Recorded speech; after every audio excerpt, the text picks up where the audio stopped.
Salam alaikum à toutes et à tous. Écoutez, j'espère que vous allez bien, que vous avez passé une très bonne semaine, que tout se passe bien pour vous, Inch'Allah ta'ala. Donc, c'est notre septième cours, septième épisode concernant la sira, la biographie du prophète alayhi salatu wassalam. Et aujourd'hui, on va s'intéresser à la question de la proclamation du message de l'islam par le prophète alayhi salatu wassalam et également de la persécution. Et quand je dis persécution, vous allez voir, je vais l'expliquer dans le programme, ça fait référence à deux événements dans l'apostolat prophétique. Le premier fait référence à la persécution physique envers le prophète alayhi salatu wassalam et les nobles, tandis que le deuxième, c'est une persécution, des préjudices physiques totalement différents qui vont plus se diriger vers les faibles, vers les personnes qui n'avaient pas véritablement de protecteurs, certains esclaves, certaines personnes qui étaient pauvres. Et donc, en fonction de la personne qui était en face de nous, les actions, les préjudices vont varier. Donc du coup, puisqu'il y a énormément d'éléments à mentionner sur cette question-là, j'ai fait en sorte de diviser la question en deux. D'accord ?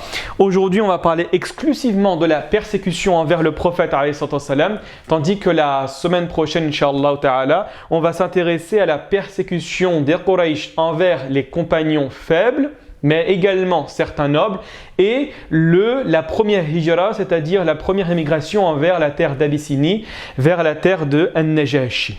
Donc présentation, Inch'Allah, tout d'abord du programme. La première des choses qu'on va voir, c'est ce qu'on appelle en arabe al-jahru bid-da'wa, la proclamation du message de l'islam par le prophète alayhi salatu wassalam. Et vous allez voir qu'on va s'intéresser à une question qui est cruciale dès aujourd'hui, c'est la question de la révélation coranique entre les causes de la révélation et l'absence de cause. Pourquoi ? Parce qu'en étudiant correctement la sira, on va se rendre compte qu'énormément de versets ont une cause, ce qu'on appelle en arabe asbab al-nuzul ou munasabat al-nuzul, c'est-à-dire les causes de la révélation. Et en maîtrisant ces causes-là, en maîtrisant le contexte de la révélation de ces sourates-là, on va comprendre davantage le texte coranique. Donc vous allez voir qu'on va mettre en avant certains versets, certaines sourates qui ont une cause qui est liée à la révélation, et principalement aujourd'hui la sourate numéro 28, sourate al-Shu'ara, 26, excusez-moi, sourate al-Shu'ara, et la sourate numéro 111, sourate al-Masad. Et du coup, nous allons également voir la position d'Abu Lahab et de sa femme Jamil. Vous allez voir quand le prophète alayhi salatu wassalam va recevoir l'ordre divin de proclamer le message universel de la religion musulmane, certaines personnes vont se démarquer et vont se démarquer dans une animosité qui ne va plus être cachée. Une animosité terrible, difficile, violente à l'encontre du prophète alayhi salatu wassalam et des premiers musulmans. Donc là, on va s'intéresser à la question d'Abu Lahab et de sa femme Jamil, la sœur d'Abu Sufyan. Ensuite, la deuxième des choses, on va mettre en avant, mais quelle était la réponse de Quraysh ? Effectivement, Quraysh, ici, comprenez bien, ce sont les personnes qui ont refusé l'islam, et qui se sont montrées extrêmement difficiles, extrêmement dures envers la propagation du message de l'islam. Et donc, du coup, ces derniers étaient considérés comme les êtres les plus importants de la Mecque, les protecteurs de la Baytullah, c'est-à-dire la Kaaba. Et donc, du coup, en fonction de la privation de certains intérêts qu'ils pensent arriver, ils vont mettre en place une certaine réponse, une certaine politique pour pouvoir contrecarrer l'avancement de le nouveau message coranique. Donc, ils vont se poser la question, mais comment qualifier le prophète alayhi salatu wassalam ? Vous allez voir qu'il y aura une longue liste d'éléments, d'adjectifs qui vont être proposés à l'encontre du prophète alayhi salatu wassalam. Et également, on va s'intéresser aux différentes méthodes que Quraysh a utilisées pour pouvoir contrecarrer, pour pouvoir porter atteinte à la légitimité, à l'intégrité du message de l'islam et plus particulièrement à la figure du prophète alayhi salatu wassalam. Ensuite, nous allons voir un épisode de la Sira extrêmement connu, c'est les délégations qui sont venues auprès de Abu Talib, le protecteur du prophète alayhi salatu wassalam. On va voir que ces dernières sont venues à plusieurs reprises, demandant tout d'abord de manière assez douce, de manière assez simple et en allant crescendo vers une demande beaucoup plus dans la violence, beaucoup plus difficile. Vous allez voir ça par la suite. Ensuite, on va commencer à s'intéresser à ce qu'on appelle al-idha en arabe ou les persécutions. Et nous allons nous intéresser uniquement à ses prémices et à ses débuts.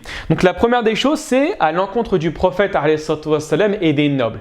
Et ici, comprenez-moi bien, on est dans un environnement, dans un pays, dans une ville, la Mecque, qui respectait énormément les rangs sociaux. Pas comme aujourd'hui. En fait, aujourd'hui, c'est encore présent, mais de manière beaucoup moins flagrante, beaucoup moins palpable qu'à l'époque. À l'époque, il y avait pratiquement deux catégories de personnes. Les nobles, ceux qui avaient un certain prestige, un certain rang social, et vous avez le reste, la populace, d'accord? Et principalement, ceux qui étaient constitués de personnes étrangères et des esclaves. Et vous allez voir, comme je vous ai dit en introduction du cours, qu'il y aurait une différence de traitement concernant les nobles et le prophète alayhi salatu wassalam et d'autres personnes qui sont considérées comme les faibles. Et pour information, c'est la quasi-majorité des disciples, des suiveurs, des personnes qui vont adopter l'islam au tout début de la mission prophétique. D'accord ? Très bien. Donc commençons tout d'abord avec la proclamation du prophète alayhi salatu wassalam. La révélation coranique, les causes de la révélation. Alors là, c'est extrêmement important, c'est ce que je vous ai dit tout à l'heure. Quand on va s'intéresser, vous allez voir que le Coran, comme je pense vous le savez tous, il n'a pas été révélé en une fois. C'est-à-dire, quand Dieu dit dans la sourate numéro 97, « Inna anzalnahu fi laylatil qadr » certes, nous l'avons révélé durant la nuit du destin, les savants divergent sur l'interprétation de ce texte. Vous avez Ibn Abbas qui vous dit que le Coran a été révélé en une fois durant la nuit du destin. Il s'est arrêté au ciel le plus proche de nous, celui qu'on appelle Sama ad-Dunya, et ensuite il a été révélé de manière fragmentée pendant 23 années.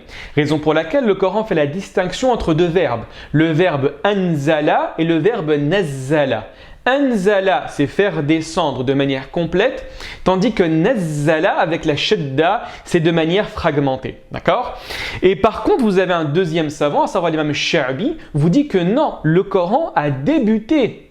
La révélation du Coran a débuté pendant le mois de Ramadan, mais ça ne veut pas dire qu'il a été révélé dans sa totalité. Et donc, du coup, le Coran a été effectivement révélé, verset par verset, des fois des sourates entières, et ensuite on va se rendre compte que la place des versets a été modifiée, elle a été agencée en fonction des injonctions de Djibril, d'accord ? Donc du coup on va voir qu'une sourate va avoir des fois des versets mécois, des fois des versets médinois. Des fois, au milieu de la sourate, vous allez avoir des versets qui ont été révélés au début de l'apostolat prophétique et au début de la sourate, des versets qui ont été révélés après. Pourquoi ? Parce qu'il y a eu constamment une redisposition des versets du Coran qui a été fait par l'injonction de Dieu et également par Djibril, et cela a été réalisé pendant tous les mois de Ramadan. Pour les personnes qui s'intéressent à ces questions-là, en général, on trouve toute la réponse à la chronologie du Coran, à la composition du Coran et à sa révélation dans ce qu'on appelle Ulum al-Qur'an, à savoir les sciences de la méthodologie du Coran. Et donc du coup, pour pouvoir bien comprendre l'impact des versets, pour pouvoir bien comprendre le sens de certains termes coraniques, il faut constamment mentionner les causes de la révélation. D'accord ? Pourquoi ? Parce que la sourate, initialement, quand elle a été révélée, elle s'intéresse à un domaine en particulier. D'accord ? Elle s'intéresse à un domaine en particulier qu'elle va traiter en profondeur. Et donc, du coup, sur la question de la proclamation du prophète, il faut s'intéresser à une sourate. La sourate numéro 26, sourate Shu'ara, sourate les poètes. Cette sourate, elle parle de quoi ? Elle vous dit clairement que le prophète, alayhi salatu wassalam, est un prophète qui s'intéresse énormément à son peuple au point où il est prêt de se donner la mort. Littéralement, c'est le terme qui a été utilisé dans le début de la sourate, de peur, plutôt même de crainte, de tristesse, que ses contemporains ne croient pas en lui. D'accord ? Et par la suite, qu'est-ce que Dieu dit ? Il raconte l'épisode de certains prophètes. Il commence par le prophète Moussa, ensuite il va évoquer le prophète Ibrahim, ensuite le prophète Noé, le prophète Houd, Salih, etc. Et par la suite, qu'est-ce qui se passe ? à chaque fois que Dieu mentionne les épisodes de ces prophètes-là, il dit que ces derniers ont refusé le message, l'ont traité de menteurs. Les prophètes ont patienté, ces prophètes ont mené convenablement leur mission, mais c'est le récit principal de cette sourate-là. C'est que constamment, à chaque fois qu'un nouveau message arrive, il va être repoussé, il va être refusé, une barrière de dénigrement, une barrière de refus, une barrière de révolte vint s'apposer en face du prophète alayhi salatu wassalam. Donc cette sourate a été révélée pour dire au prophète alayhi salatu wassalam qu'il ne doit pas se décourager dès lors que les premiers instants arrivent, les premiers instants de la révolte arrivent. Et dans cette sourate-là, vous avez un verset qui vous dit « وَأَنذِرْ عَشِيرَتَكَ الْأَقْرَبِينَ » littéralement, et avertis les personnes les plus proches de toi, les tribus les plus proches de toi. Et à ce moment-là, le prophète, alayhi salatu wassalam, qu'est-ce qu'il a fait? Comme cela est mentionné dans le hadith d'Ibn Abbas, le prophète, alayhi salatu wassalam, a réuni ses proches, d'accord? Comment il les a réunis? En allant sur le mont Safa. Que c'est tous, quand vous allez à la Mecque, vous avez Safa ou Al-Marwa. Safa et Al-Marwa sont des monticules.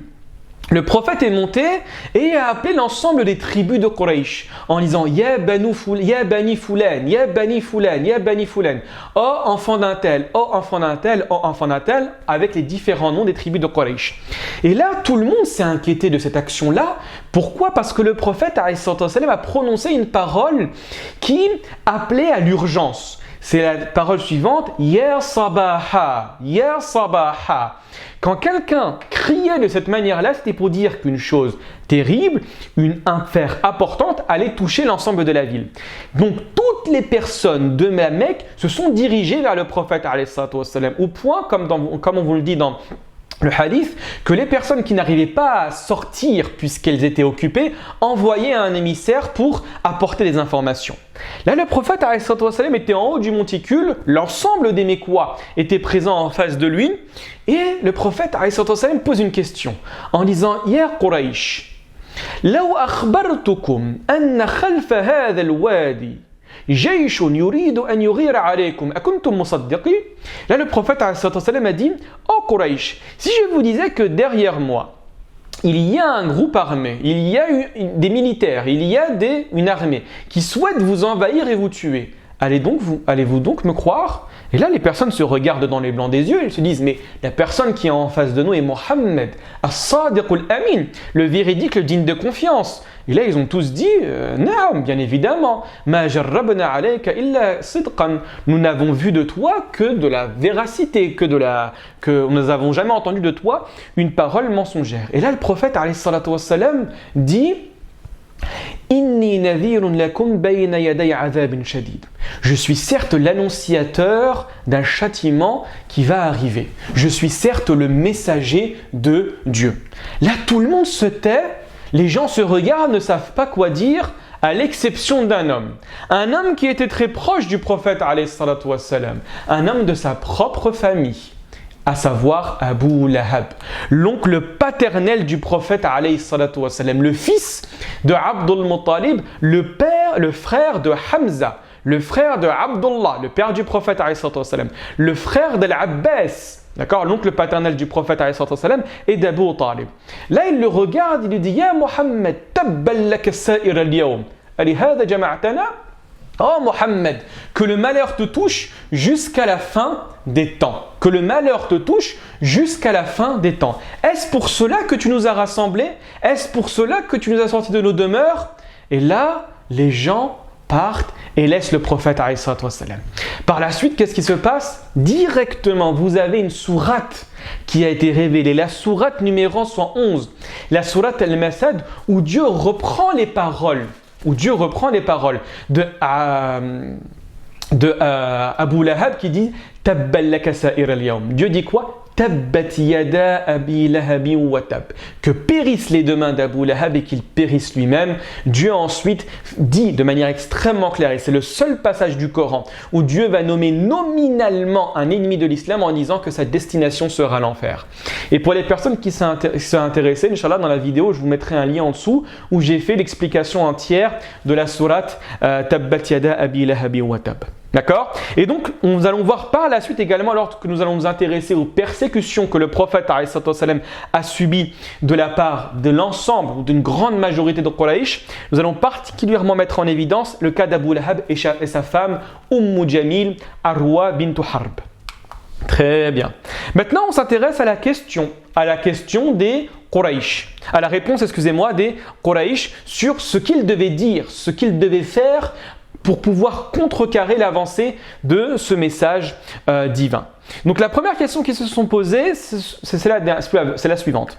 Comment qualifier le prophète alayhi salatu wassalam, sachant que la Mecque, c'était le point de rassemblement de l'ensemble des Arabes pour le pèlerinage.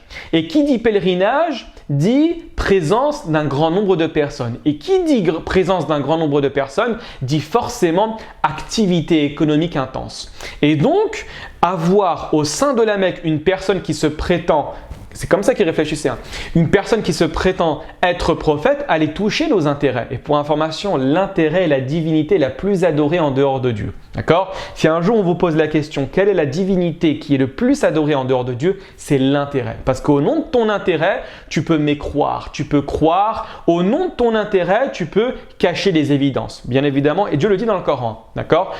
Quand Dieu dit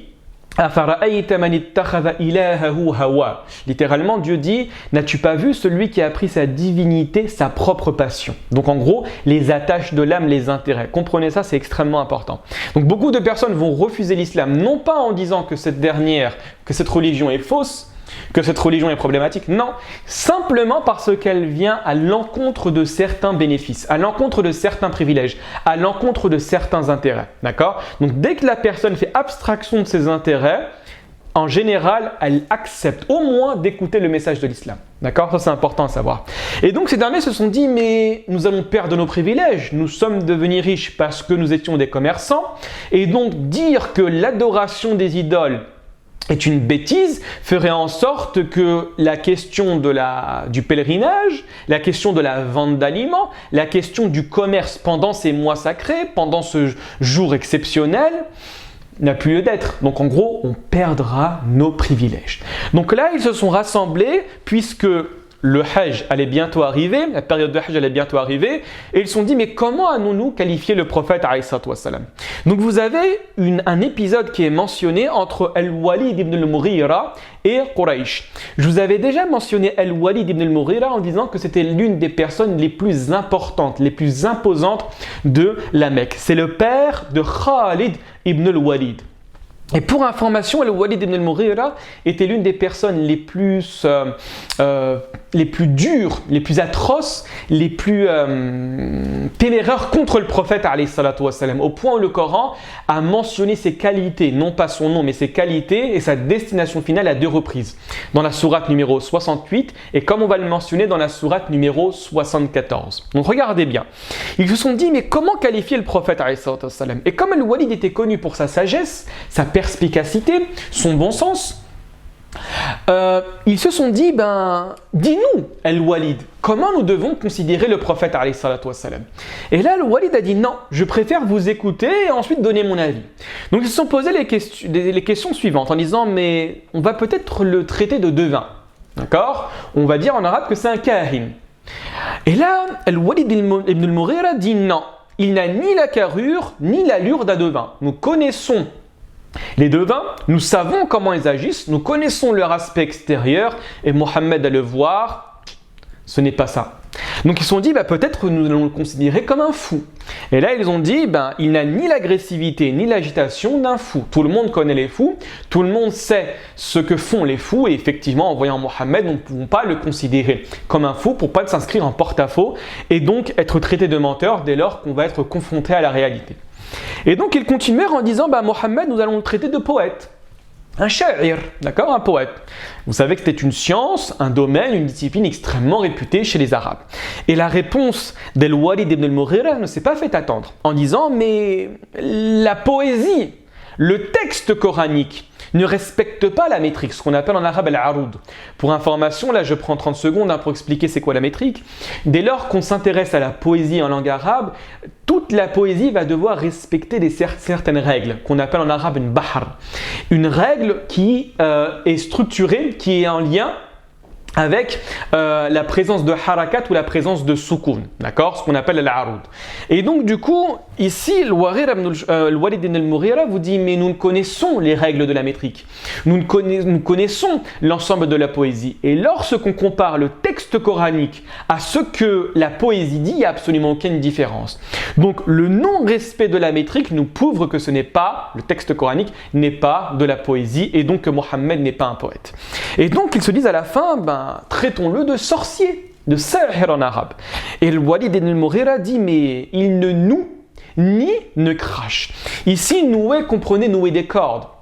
D'accord, comme Dieu le mentionne dans la sourate numéro 113, la sourate Al-Falaq, d'accord. Et je demande la protection de Dieu contre le mal de celles qui soufflent sur les nœuds. Ici, ça fait référence aux sorcières qui vont nouer des nœuds et cracher sur les nœuds pour pouvoir propager leur sorcellerie. Et donc, ni ils ne nouent des nœuds, ni ils ne crachent. Et donc là, ils sont restés dans la confusion. Et en restant dans la confusion, Al-Walid ibn al-Mughira a demandé un certain temps. Un temps pour pouvoir réfléchir, pour pouvoir proposer une parole commune sur laquelle l'ensemble des Arabes va se mettre d'accord et pour pouvoir qualifier le prophète alayhi salatu wassalam dès lors qu'il sera à la Mecque.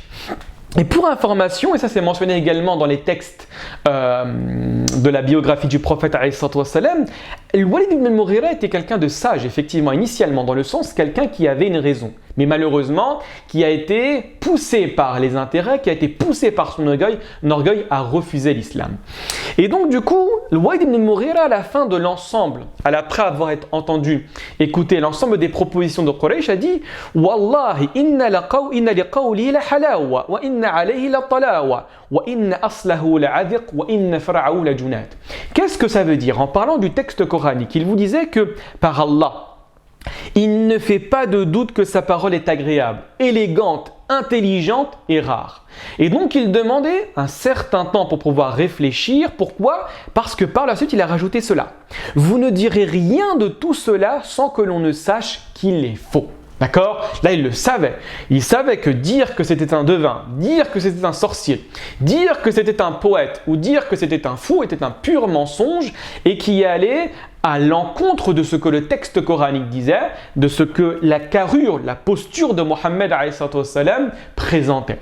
Donc, après réflexion, il se dit, nous allons tous dire que c'est un sorcier. Nous allons tous dire que c'est un sorcier. Le problème, c'est que le Coran est venu. Et quand le Coran est venu, il a donné une réponse cinglante à l'encontre de Walid ibn al-Mughira. Regardez les versets que Dieu révèle. Et donc du coup là, il y a un lien avec des versets et la cause, ce qu'on appelle en arabe asbab an-nuzul. En lisant ces versets-là, vous allez connaître la cause de la révélation et vous allez comprendre un peu plus le texte coranique. Regardez qu'est-ce que Dieu dit. Vous dit, il a réfléchi, il a décidé. Innahu fakkara wa qaddar. Faqutila kayfa qaddar. Qu'il périsse comme il a décidé. Et là, vous avez compris, ça fait référence à qui? Ça fait référence à Al-Walid ibn al-Mughira, qui a réfléchi et ensuite qui a décidé. Ensuite, il dit encore une fois, Faqutila kayfa qaddar. Encore une fois, qu'il périsse comme il a décidé. Thumma nadhar. Ensuite, il a regardé et il s'est renfrogné et a durci son visage. Et regardez, c'est impressionnant ces versets coraniques. Ces versets coraniques vous montrent explicitement et de manière extérieure comment la personne qui fait le choix de devenir un négateur agit. Il se pose, il réfléchit, il pèse le pour et le contre en disant si je crois, je vais avoir cela, si je ne crois pas, je vais avoir cela. Et ensuite, il va formuler un choix intérieur. Raison pour laquelle, en lisant ces versets coraniques, vous comprenez la mentalité du négateur. L'homme ne naît pas négateur kafir, l'homme devient négateur. Initialement, il est libre, initialement, il est neutre, mais dès lors que les manifestations, dès lors que les preuves péremptoires, irréfutables apparaissent en face de cette personne, il va faire un choix. Soit le choix de les accepter et il devient musulman, soit un choix de les refuser et il devient négateur. Littéralement, celui qui va couvrir la vérité par ses actions et ses paroles. Et donc du coup, là on voit la psychologie du négateur. Ensuite, il a regardé, c'est-à-dire qu'il a réfléchi. Il a regardé, il a pesé le pour et le contre. Et il s'est renfrogné et a durci son visage. Il a fait son choix ici. Il a dit non, je n'accepterai pas que Mohammed soit considéré comme un prophète. Ça va à l'encontre de mes intérêts. D'accord? Donc, la manifestation du refus de manière apparente sur le visage. Ensuite, Dieu dit quoi? Ensuite, il a tourné le dos et s'est enflé d'orgueil. D'accord? Ensuite, il a tourné le dos, ce qu'on appelle en arabe al-i'rad. Ça fait référence au refus de la vérité. Je suis en face de toi, mais de t'écouter, laisse-moi tranquille, je pars. D'accord? On continue. Puis il a dit Puis il a dit, ceci, le Coran n'est que magie apprise. In hadha illa qawlul bashar, ce n'est là que la parole d'un être humain. Voilà la sélection. Voilà le choix qu'a fait Al-Walid ibn al-Mughira pour pouvoir répondre à qui est le prophète en face des personnes, des différents arabes qui viendraient. Et Dieu mentionne ici l'attitude de Al-Walid ibn al-Mughira, mentionne sa réflexion, mentionne la sélection fausse, la sélection par laquelle il a été trompé qu'il a choisi. Et Dieu répond.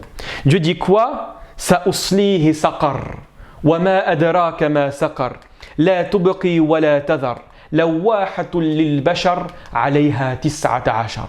Même au niveau de la rythme, dans le Coran, ce qu'on appelle ici saj'a, dans le sens la répétition, comment dirais-je, j'ai oublié le terme technique pour parler de saj'a, c'est quand ça se répète en gros à la fin, j'ai oublié le terme technique mais vous devez le savoir. Je vais le brûler dans le feu intense. Ici Dieu menace Al-Walid ibn al-Mughira. Et qui te dira ce qu'est saqar? Il ne laisse rien, il n'épargne rien. La tubqi wa la tadhar. C'est les rimes, c'est bienvenu. Et les rimes. Il brûle la peau et la noircit. D'accord? La wahatul lil bashar alayha tis'ata ashar. Et il y en aura 19 à éveiller. Ici, comprenez 19 anges. D'accord? 19 anges, dont Malik, le roi, le chef des anges de l'enfer, qui vont surveiller l'ensemble de l'enfer. D'accord? Et pour information, et je pense qu'on le mentionnera plus tard, dès que ces versets ont été révélés, Abu Jahl, a entendu ces versets-là et s'est moqué en disant mais Quraysh, si le livre de Mohammed dit qu'il y a 19 anges qui vont surveiller l'enfer, vous ne pensez pas qu'à 10 sur un ange, on va le battre? Donc en gros, on pourra sortir comme on désire. Et ensuite, il se moquait, il rigolait. D'accord? C'est comme ça qu'agissaient les ennemis de l'islam. Très bien. Maintenant, intéressons-nous aux différentes techniques contre l'appel, contre la révélation du Coran. La première des choses qu'il faut savoir, c'est qu'Al-Mubarakfuri, dans son livre Le Nétar Cacheté, a mentionné 3 grandes méthodes, 3 grandes techniques pour pouvoir interdire l'avancée, interdire la propagation de la parole du prophète alayhi salatu wassalam. La première des choses, il vous dit que c'était concentré dans la moquerie, dans le dénigrement, le persiflage, le démenti, la ridiculisation. Et pour information, et ça peut paraître étonnant, toutes les manières, toutes les techniques qui ont été utilisées par Quraysh pour pouvoir se moquer du prophète alayhi salatu wassalam, pour pouvoir combattre l'islam, ce sont les techniques qui sont constamment utilisées par les personnes qui ne veulent pas voir l'islam se propager ou simplement écouter, ou simplement être jugé à sa juste valeur. Et vous allez voir, c'est impressionnant. Il suffit de comprendre ce que je dis et essayer avec une expérience de pensée de se projeter et de voir effectivement est-ce que dans l'environnement dans lequel je baigne, dans la société dans laquelle je vis, ces techniques-là sont présentes. Raison pour laquelle Marx disait que l'histoire ne se répète pas mais elle bégaye, dans le sens où elle ne va pas être similaire dans toutes ces actions-là, mais les grandes lignes de l'histoire vont se répéter. Donc dès lors, Dès lors que tu vas venir et manifester une vérité, l'ensemble des éléments qui vont être mentionnés ici seront forcément présents, seront forcément utilisés par les personnes qui ne veulent pas, qui veulent garder le statu quo, qui veulent préserver leurs bénéfices, privilégier leur intérêt pour ne pas revoir le monde sous une meilleure vue. Donc la première des choses, c'est la suivante. Donc on va mentionner quelques versets coraniques, quelques faits qui vont prouver quelles étaient les actions de Quraysh. La première des choses, regardez dans le Coran, Dieu dit quoi? Et ils disent, les Mécois ici comprenez les kuffars de Quraysh. Oh toi, sur qui on a fait descendre le Coran, tu es certainement fou.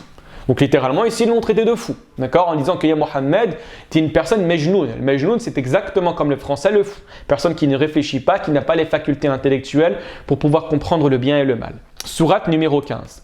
Dieu dit également dans la sourate numéro 68, peu s'en faut que ceux qui mécroient ne te transpercent par leur regard. Quand ils entendent le Coran, ils disent « il est certes fou ». Et pour information, les savants se basent sur ce verset-là pour parler du méfait de l'œil, d'accord? Vous savez qu'il y a un hadith qui vous dit que innal ayna haqqun, d'accord? Certes l'œil, c'est-à-dire le fait de faire du mal à travers une vision qui va être mélangée à de la jalousie, de l'envie, du désir de faire du mal, il se base sur ce verset-là pour prétendre à sa véracité. Très bien. On continue également. Regardez bien. Là, c'est dans la fin de la sourate Al-Mutaffifin, sourate 83. Dieu dit quoi? Les criminels riaient de ceux qui croyaient. Et regardez bien ici. Dieu n'a pas dit le kuffar. Il a dit les criminels. Dans le sens où implicitement on te dit que toute personne qui va nier la foi avec cette évidence va forcément verser dans la criminalité, dans le désordre, dans l'oppression. Vous voyez ce que je veux dire ou pas? Donc raison pour laquelle on comprend ici que être musulman, c'est être dans une posture antinomique avec la criminalité, le mal, l'oppression, le désordre sur terre. D'accord? C'est ce qu'on appelle en arabe le mafhoum. Donc les criminels riaient de ceux qui croyaient et, passant près d'eux, ils se faisaient des œillades. Et retournant dans leur famille, ils retournaient en plaisantant et les voyant, ils disaient « ce sont vraiment ceux-là les égarés ». Donc en gros, la seule justification d'ici pour dire que les croyants étaient dans l'erreur, c'est le fait d'être dans une masse, le fait d'être dans une majorité. Parce qu'effectivement, quand tu es dans une majorité, tu as l'impression que forcément tu es dans la vérité. Le Coran te dit constamment l'inverse. Regardez bien, le Coran, dans plusieurs passages du Coran, il vous dit que la plupart des gens ne connaissent pas, la plupart des gens ne savent pas, la plupart des gens sont ingrats, la plupart des gens ne remercient pas, etc. Implicitement pour vous dire que Dieu ne va pas être leurré par la masse. C'est pas parce que la masse partage une valeur, parce que la masse partage une soi-disant vérité que forcément elle est vraie. Raison pour laquelle la plupart du temps, vous allez vous rendre compte que les prophètes ont été suivis par une minorité. Vous avez le hadith extrêmement connu d'Ibn Abbas, le hadith où le prophète a vu sa communauté le jour de la résurrection. Et là, il voyait qu'un prophète était accompagné d'une dizaine de personnes, ce qu'on appelle en arabe raht, entre 3 et 10, d'autres prophètes avec une ou deux personnes et d'autres prophètes avec aucune personne. Donc faites attention, ce n'est pas parce qu'on est dans une majorité que forcément nous sommes dans la vérité. Le contraire vous dit l'inverse, le Coran vous dit le contraire. Très bien, on continue Inch'Allah. La deuxième technique utilisée par les Quraysh, c'est le fait de dénaturer les enseignements et le fait d'émettre des doutes et des ambiguïtés. Effectivement, ça c'est constamment utilisé aujourd'hui. On va dénaturer tes enseignements en disant que ce que tu vas promouvoir est totalement faux. Ce que tu vas promouvoir n'est pas dans la réforme, mais elle est dans le désordre. Et raison pour laquelle on va prendre certains enseignements, on va mettre autour de ces enseignements de faux adjectifs pour pouvoir éloigner les gens de la vérité des propos que nous essayons de propager. Je vous donne un exemple tout simple. Aujourd'hui, on va dire par exemple que la personne qui refuse, et c'est extrêmement utilisé, c'est extrêmement dit, les personnes qui vont refuser d'avoir des relations sexuelles extra-conjugales, ce sont des personnes qui sont frustrées sexuellement. On va dire qu'aujourd'hui, le fait d'être préservé, le fait d'être chaste, c'est considéré maintenant comme un acte mauvais, d'accord? Le fait de ne pas consommer certaines substances, certaines boissons, c'est considéré comme un refermement sur soi, d'accord? Comme un repli identitaire. C'est totalement faux, vous voyez ce que je veux dire ou pas? Et donc du coup, faites très attention à toujours éloigner tous les aspects, tous les termes, tous les adjectifs qui vont être accolés au terme et de vérifier seulement ce qui se trouve dans le cœur du terme, dans le cœur de la chose que nous essayons de manifester. Pourquoi? Et ça, je vous conseille vraiment de le lire si vous avez le temps. C'est un très bon livre qui a été écrit par Harper Lee. Le livre s'appelle Ne tirez pas sur l'oiseau moqueur. Et en fait, c'est l'histoire d'un père qui est avocat, qui va défendre un jeune noir dans l'Amérique ségrégationniste, qui a été accusé de meurtre. D'accord? Et donc, du coup, ce papa parle énormément avec sa fille de 6 ans et un jour, il lui dit « Oh ma fille, en tant qu'avocat, je vais te donner un conseil. » Il te dit, pour connaître véritablement la personne, tu dois supprimer tous les qualificatifs. Supprime les adjectifs pour connaître la véritable personne. C'est exactement la même chose qu'on vous demande ici, dans le sens où, pour connaître convenablement une idée, connaître convenablement une personne, oublie tous les qualificatifs qui vont être accolés à cette personne-là. Et aujourd'hui, c'est impressionnant le nombre, d'accord? Intégriste, fondamentaliste, islamiste, terroriste, djihadiste, tous ces termes-là font en sorte que on va arrêter la réflexion, on va s'intéresser uniquement aux qualificatifs et on ne va pas comprendre ce que le texte dit. Et c'est important de mettre l'accent sur le texte, sur la personne et non sur les qualificatifs qui vont lui être accordés. C'est fondamental à saisir. Donc regardez qu'est-ce qu'a fait. Qu'est-ce qu'ont fait les Mecquois de Quraysh? Regardez bien. Les négateurs disent tout ceci n'est qu'un mensonge Mohammed a inventé et où d'autres gens l'ont aidé. Or, ils commettent là une injustice et un mensonge. Effectivement. Et pour information, c'est encore aujourd'hui ce qu'on dit à l'encontre du prophète en disant mais ce n'est pas véritablement lui l'auteur du Coran. Il a été aidé par des personnes chrétiennes et juives qui ont voulu, ce qu'on appelle les Hunafa, qui ont voulu donner un nouvel élan à la foi qui a été changé par l'idolâtrie qui a touché les textes antérieurs. D'accord? Ils vous disent que non, en fait, effectivement, il y avait des personnes à Mecque qui venaient, qui enseignaient le prophète Un pur mensonge, un pur mensonge. Et ils disent encore, ce sont des contes d'anciens qu'il se fait écrire. On lui les dicte matin et soir. Regardez, ce texte fait référence à cette parole qui a été dite à l'encontre du prophète. Vous avez également, et ils disent, qu'est-ce que donc ce messager qui mange de la nourriture et circule dans les marchés? Que n'a-t-on pas fait descendre vers lui un ange qui eût été avertisseur en sa compagnie? Si véritablement tu prétends être un prophète à Mohammed, pourquoi un ange n'est pas venu? Et Dieu, pour information, dans un autre passage du Coran, va répondre à cette allégation-là en disant que Mohammed n'est que le transmetteur, n'est que l'intermédiaire. Et donc, si véritablement il y avait des personnes sur terre qui seraient des anges, Dieu aurait envoyé un ange. Mais puisque Mohammed est le modèle pour des humains, c'est Mohammed qui fait l'intermédiaire. Ce n'est en aucun cas un ange qui va venir. Pourquoi? Parce que le transmetteur, celui qui va apprendre la religion à ses semblables, doit forcément être comme eux. D'accord? Et c'est l'une des allégations qui a été mentionnée dans le Coran. Très bien.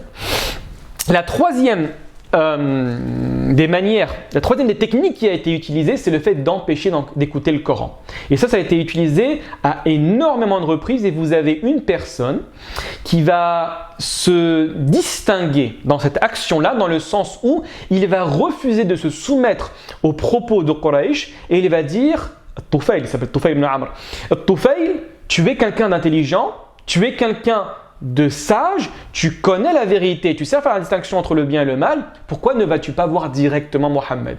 Inch'Allah, je vous raconterai cette histoire le moment venu.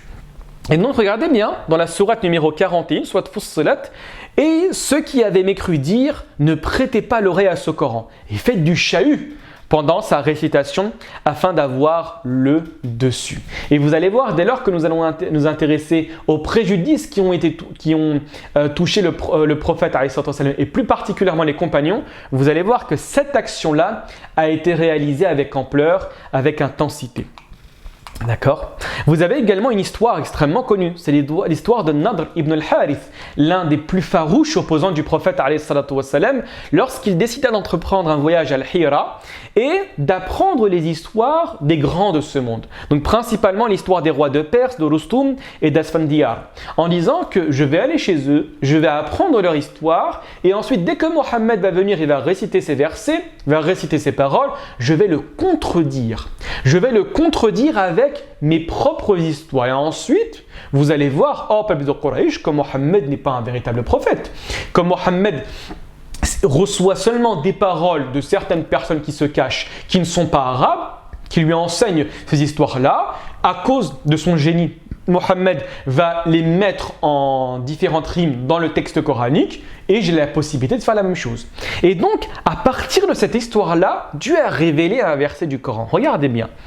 Et parmi les hommes, il est quelqu'un qui, dénué de science, achète de plaisants discours pour égarer hors du chemin d'Allah et pour le prendre en raillerie. Ceux-là subiront un châtiment avilissant. Et pour information, regardez, c'est très important de comprendre que ce verset-là a été révélé à la suite de cette histoire-là. Et ça vous aide un peu plus à comprendre le texte coranique. Pourquoi ? Parce que la quasi-majorité des personnes qui vont par exemple interdire la question de la musique. Vous savez que la question de la musique, il y a une grande divergence sur les savants, d'accord ? Dans le sens où c'est exactement comme la question de la viande. Si on vous dit est-ce que la musique c'est halal, vous allez on pose la question, mais est-ce que la viande c'est halal ou c'est haram ? On va vous dire ça dépend. Et bien là, les savants vont vous dire que ça dépend. Et la quasi-majorité des personnes qui vont interdire la musique, ils vont se baser sur ce texte-là, en vous disant, qui dit « Et parmi les hommes, il est quelqu'un qui, dénué de science, achète de plaisants discours. » Et il vous dit ici, c'est de plaisants discours basés sur la parole d'Ibn Mas'ud, que c'est la musique qui ce dernier a juré 3 fois. Vous voyez ce que veut dire ou pas ? Et ici, comprenez bien, qu'est-ce qui a été blâmé par Dieu ? Ce sont les personnes qui vont utiliser de belles histoires, de belles paroles, des chants, des poésies, dans le but d'égarer les gens du sentier de Dieu, dans le sens où, au mieux de faire écouter des paroles divines, je vais te détourner de ces paroles-là, des paroles qui veulent ton bien dans l'au-delà, et je vais t'imposer cette écoute-là. C'est ça en fait qui a été mentionné dans ce texte-là. Très bien, on continue, Inch'Allah. Maintenant, on va s'intéresser du cas où il y a une délégation entre le prophète, entre Abu Talib et ces derniers. Donc, la question de la délégation, il y en a eu 2. En fait, dans les faits, il y en a eu 3. Nous, on va s'intéresser seulement aux 2 premières délégations qui sont venues voir Abu Talib. Gardez bien en tête qu'à l'époque du prophète, on respectait énormément les anciens. On respectait énormément les liens de sang et on respectait le rang social. Et la personne qui était la plus importante à la Mecque à ce moment-là n'était autre qu'Abu Talib, le successeur de Abdul Muttalib, le chef incontesté de la Mecque. Donc tout le monde respectait Abu Talib, qui lui était le protecteur de Mohammed alayhi salatu wa sallam. C'est très important de comprendre cela pour savoir pourquoi il y avait des différences de traitement entre le prophète, entre les faibles et entre les nobles.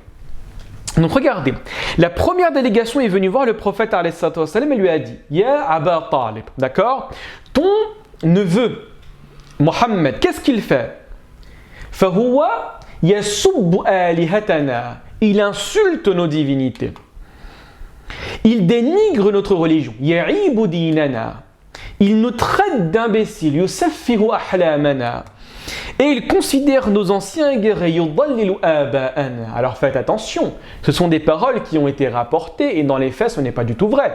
Le prophète alayhi salatu wa sallam, et le Coran le dit pour information, il n'insulte pas. Le prophète est connu pour ne pas insulter. Et ici faites attention, en arabe quand on dit as-sab, c'est mentionner le défaut. C'est pas comme en français, c'est-à-dire l'utilisation de paroles vulgaires pour parler à quelqu'un. Non, insulte en arabe, as-sab, c'est le fait de mentionner le défaut. Effectivement, le prophète alayhi salatu wa sallam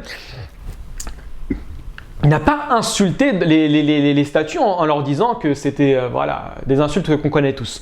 Mais il a dit qu'elles n'ont pas la possibilité d'être adorées. Ce ne sont que de la pierre qui n'ont absolument aucun effet dans l'au-delà. Ils n'ont aucune part à l'adoration. D'accord ? Adorez plutôt celui qui vous a créé, vous et la pierre.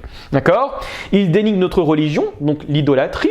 Et effectivement, ici dans le dénigrement, comprenez pas bien ce qui arrivait, dans le sens où il critiquait effectivement cette religion. Il traite d'imbéciles. Alors là, c'est totalement faux également. Ce sont des paroles qui ont rapporté mais qui ne sont pas vraies. Et il considère nos anciens égarés. C'est également des allégations qui ont été dites à l'encontre du prophète alayhi salatu wa sallam. À la suite de cette rencontre, Abu Talib a garanti une protection au prophète alayhi salatu wassalam, et il a calmé les choses. Il a apaisé la situation et ces derniers sont partis avec un semblant de confiance en espérant qu'Abu Talib allait arrêter le prophète alayhi salatu wassalam et qu'il aurait l'ascendant sur ce dernier pour pouvoir arrêter cette nouvelle mission prophétique. Le problème c'est quoi? C'est que comme le prophète alayhi salatu wassalam a eu le secours, a eu l'aide d'Abu Talib, le prophète, bien évidemment, a continué à appeler à la foi, a continué à délivrer son message, ce qui a courroucé l'ensemble des Quraysh. Et donc, ils sont venus une deuxième fois, avec un propos beaucoup plus vindicatif, avec un propos beaucoup plus persuasif, avec un propos beaucoup plus difficile. D'accord? Ces propos sont les derniers. Donc, la plainte de la deuxième délégation. Ces derniers ont menacé de la manière la plus stricte, de la manière la plus forte qui soit, Abu Talib d'une coupure et d'une guerre, en disant que ya Abu Talib, soit tu vas arrêter, tu vas demander à ton neveu d'arrêter de parler, ou bien nous allons nous combattre, nous allons mener une guerre, jusqu'à ce que soit notre camp ou votre camp allait mourir. D'accord? Et donc, là, le prophète alayhi salatu wassalam est parti voir son oncle, Abu Talib. Abu Talib l'a sommé d'arrêter et d'être miséricordieux avec lui en disant que je ne peux plus supporter ce que tu fais. Et là, le prophète alayhi salatu wassalam pensait qu'Abu Talib allait le délaisser, qu'il allait le laisser, qu'il n'allait plus subvenir à sa protection. Et là, le prophète alayhi salatu wassalam a dit sa parole extrêmement connue, sa parole célèbre en disant « Ya Am, tu sais que si même il mettait le soleil dans ma main droite et la lune dans ma main gauche pour pouvoir arrêter de délivrer ce message, je ne le ferai jamais, à moins que Dieu me donne la victoire ou que je meure en cela. » Et là, le prophète alayhi salatu wassalam a pleuré. D'accord? Et il a fait pleurer également Abu Talib. Le prophète est parti et là, Abu Talib a pris une décision extrêmement ferme en disant « Ya Mohammed, dis ce que tu désires, je ne te délaisserai jamais, je serai toujours là pour te protéger. » D'accord? C'est important, l'absence totale de délaissement de la part d'Abu Talib. Il a toujours protégé le prophète alayhi salatu wassalam, même si la majorité des savants, et pour information, il y a une divergence sur ce sujet-là qu'on va essayer de mentionner à la mort d'Abu Talib, même si la majorité des savants considèrent qu'Abu Talib n'a pas partagé la foi du prophète alayhi salatu wassalam. Très bien. Commençons maintenant avec les quelques minutes qui nous restent à parler du début des persécutions. Donc je vais vous donner quelques événements qui se sont réalisés et qui ont fait du mal au prophète alayhi salatu wassalam dans sa propre personne, dans son physique. Donc tout d'abord, ce qu'il faut savoir, c'est qu'il y avait différentes persécutions comme je vous avais mentionné en début de cours. Il y avait une persécution à l'encontre du prophète alayhi salatu wassalam et également de certains nobles. Et comme je vous ai dit, en fonction de ton rang social, en fonction de ton groupe, de ton clan qui pouvait te protéger, on allait soit attenter à ton intégrité physique, soit refuser. D'accord? Et vous avez à l'encontre des faibles qui étaient beaucoup plus durs, où il n'y avait absolument aucune police, il n'y avait aucune retenue. Tout était permis pour pouvoir faire en sorte de détourner les gens de la foi, dès lors que tu es considéré comme un faible. D'accord? Ce sont un des événements qu'on va mentionner, Inch'Allah, la semaine prochaine. Donc, contre le prophète, alayhi salatu wassalam, qu'est-ce que nous avons eu? Donc, tout d'abord, il est important de rappeler qu'il y avait une difficulté d'attenter à la vie du prophète, alayhi salatu wassalam. Pourquoi? Pour les raisons que je viens de vous évoquer, à savoir la place d'Abu Talib, extrêmement respecté, chef de la Mecque, et en plus de ça, le rang social du prophète, alayhi salatu wassalam.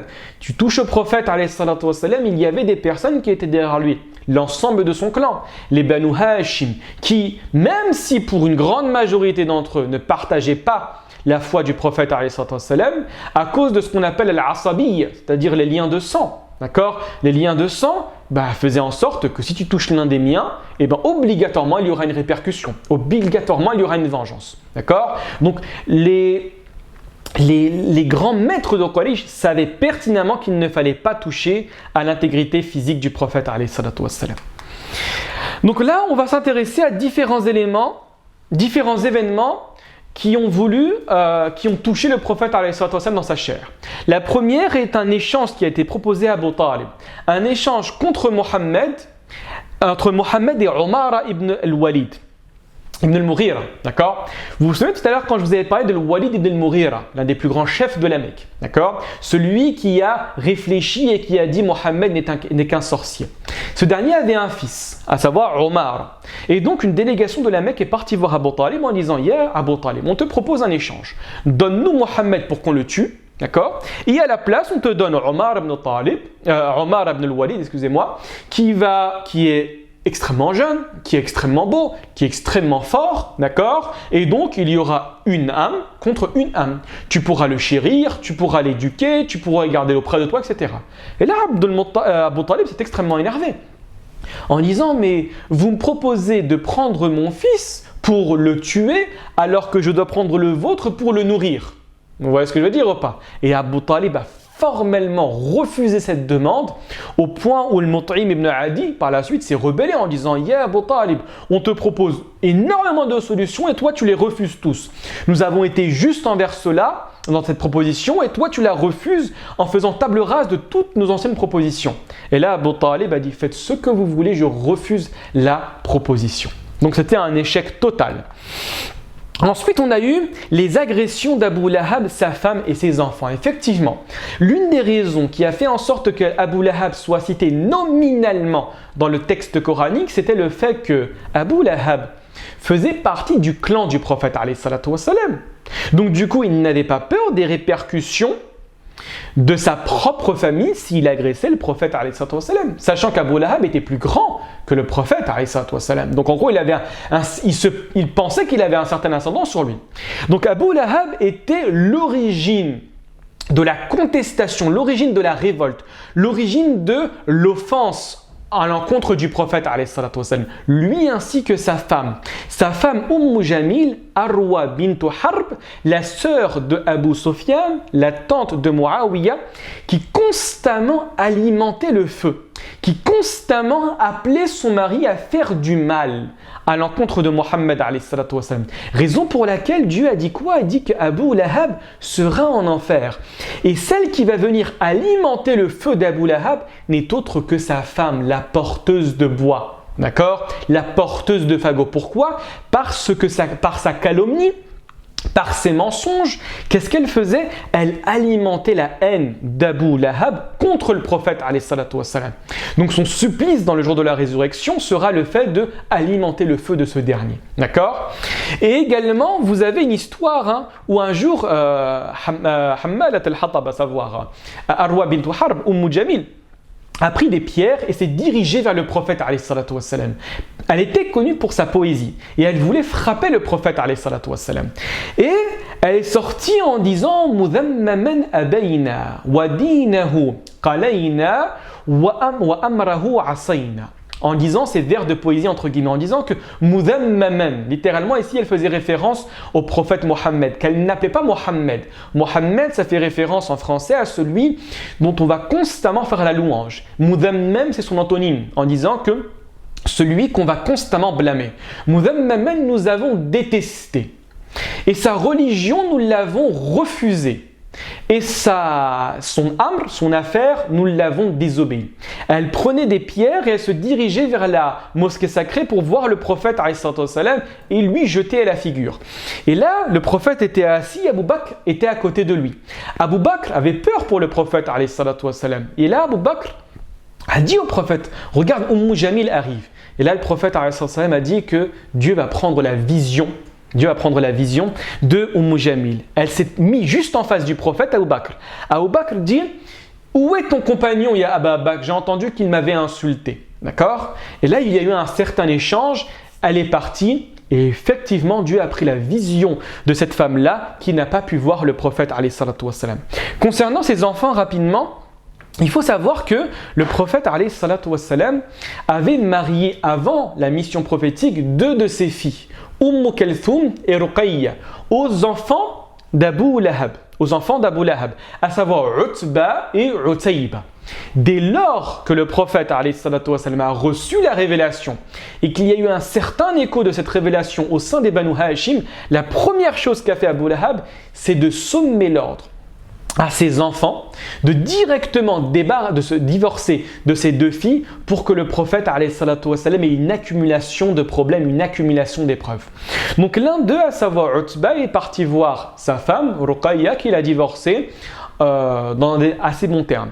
Tandis que le deuxième, Utayba, a divorcé de manière difficile, de manière virulente, de manière agressive sa femme, à savoir Kalthum, et s'en est pris au prophète alayhi salatu wa salam. Il a voulu s'attaquer à lui, il a voulu le frapper. Certaines sources vous disent qu'il a craché même sur le prophète alayhi salatu wa salam. Par la suite, le prophète a invoqué contre cette personne en disant Allahumma sallit alayhi kalban min kilabik.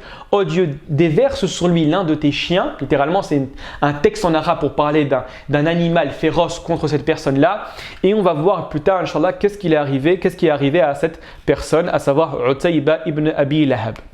Et également, vous avez, ce qui était extrêmement reconnu, le jet de détritus sur son lieu de prière. Et principalement, c'était les déchets d'animaux. Vous avez des utérus de chèvres qui étaient lancés sur le lieu de prière du prophète alayhi salatu wa salam. Le prophète prenait son bâton, éloignait cela, allez voir les Abdou Manaf, d'accord, les Banu Abdi Manaf, en leur disant mais qu'est-ce que cela, ya Banu Abdi Manaf? Est-ce que c'est comme ça que l'on est véritablement des bons voisins? Vous avez également, alors c'est une histoire extrêmement connue, excusez-moi, l'histoire qui a été rapportée par le Bukhari selon le récit de Abdullah ibn Mas'ud. Abdullah ibn Mas'ud, dès lors qu'il raconte cette histoire-là, il était considéré comme un faible, dans le sens où il n'avait personne qui pouvait le protéger. Ce qu'on appelle en arabe al-mana'a. Personne ne pouvait interdire un mal à Abdullah ibn Mas'ud. Et donc il vous disait un jour que le prophète alayhi salatu wa salam était autour de la Kaaba en train de prier. Il y avait une délégation de Quraysh dans laquelle se trouvaient Abu Jahl et Uqba ibn Abi Mu'ayt. Et là, Abu Jahl a dit « Qui d'entre vous va chez les Bani un tel, chez les fils d'un tel, récupérer les restes des chameaux égorgés ?» Et pour information, ce qu'on appelle Salah al-Jadhour, c'est quelque chose qui sent extrêmement mauvais, qui est extrêmement sale.